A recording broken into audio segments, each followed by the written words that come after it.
السلام علیکم ورحمۃ اللہ وبرکاتہ۔ میرا سوال یہ ہے کہ مشروم جو بارش کے موسم میں زمین سے نکلتا ہے اس کا کھانا کیسا ہے؟ جبکہ میں نے سنا ہے کہ حرام ہے اور کچھ لوگوں سے سنا ہے کہ مکروہ ہے۔ صحیح جواب دے کر شکریہ کا موقع دیں۔ مشروم کسے کہتے ہیں؟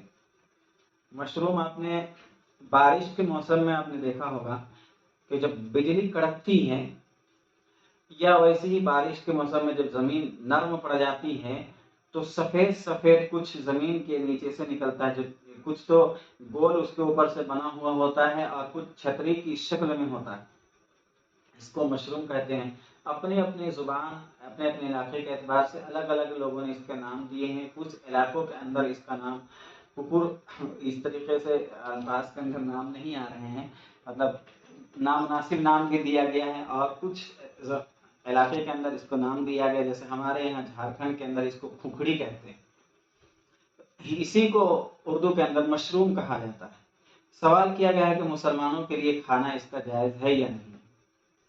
قرآن و حدیث کی روشنی میں اس کا جواب سمجھیے کہ مشروم کیا چیز ہے۔ مشروم، اللہ کے نبی صلی اللہ علیہ وسلم نے مشروم کی تعریف بھی کی ہے۔ ہم حدیث سے سمجھتے نہیں بات کو اور پھر ادھر ادھر سے سوال کرتے ہیں۔ اللہ کے نبی صلی اللہ علیہ وسلم نے کہا الکمأۃ من المن وماؤها شفاء للعین،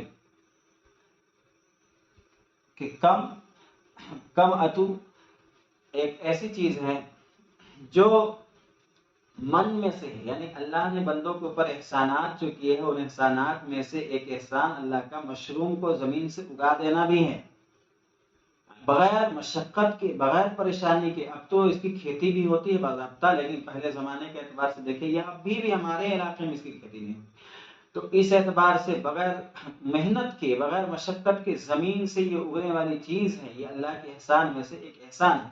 اور اس کو دوا بھی کہا اللہ کے نبی نے کہ شفاء للعین، کہ یہ آنکھوں کے لیے اس کے اندر شفا ہے۔ وہ ماؤہا، اس کا جو پانی ہوتا ہے اس کے پانی میں آنکھوں کا علاج ہے۔ اب اس کے پانی سے آنکھوں کا علاج کیسے کریں گے، یہ تو خیر ڈاکٹر کا مسئلہ ہے، طب اور حکیم کا مسئلہ ہے، یہ حل نہیں کیا جائے گا آپ کے سامنے کہ اس کا علاج آدمی اپنے اپنے طریقے سے کرے، جیسا اس کو سمجھ میں آئے، جیسا اس کے لیے بہتر ہو۔ لیکن یہ اتنا ثابت ہو جاتا ہے کہ یہ اچھی چیز ہے۔ لوگوں نے اس کو خود ہی حرام کر لیا یہ سمجھ کے کہ اکثر یہ جنگل میں ہوتے ہیں اور جنگل میں نکلتے ہیں، ہمارے ہندو بھائی اس کو کھاتے ہیں تو لوگ سمجھتے ہیں کہ یہ ہندوؤں کے لیے ہے، جبکہ اس کا تعلق نباتات سے ہے۔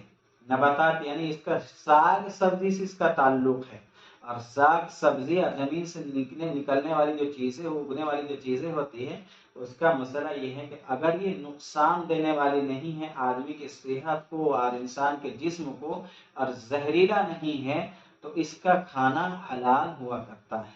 اب جس چیز کو اللہ نے حلال کیا ہے بعض لوگ اس کو حرام سمجھتے ہیں، تو گویا کہ ایک اللہ کی حلال کی ہوئی چیز کو حرام کرنا یہ گناہ کے اندر پڑ جاتے ہیں۔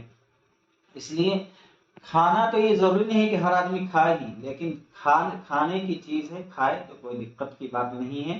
اور ایک سبزی کی ایک قسم ہے، جن کو اچھا لگے وہ کھائے، جن کو اچھا نہ لگے وہ نہ کھائے اپنے مناسب سے۔ لیکن حرام کہنا یا مکروہ کہنا یہ درست نہیں ہے، بلکہ یہ ایک حلال غذا ہے، اور قرآن پاک حدیث کے اندر اس کی صراحت بھی آئی ہے، کہیے کہ تعریف بھی آئی ہے۔ اللہ تعالی ہمیں عمل کی توفیق عطا فرمائے۔